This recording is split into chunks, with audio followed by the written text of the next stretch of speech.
সালা, আজকে আমি এই পাথরটা দিয়ে কিছু একটা বানিয়ে ছাড়বই।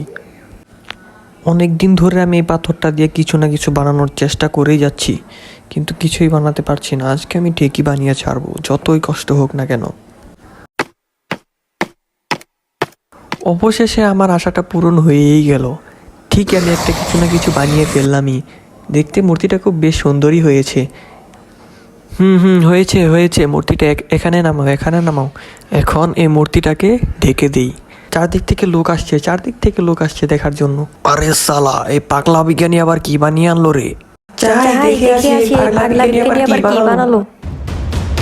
আমি হলাম জাদুকর ছটফট। দেখো আমার জাদুর কামাল, এক টুটকিতে একদম উদাও করে দিয়েছি। আর এই খানকির ছেলে তো আমার মূর্তিটা উদাও করে দিল।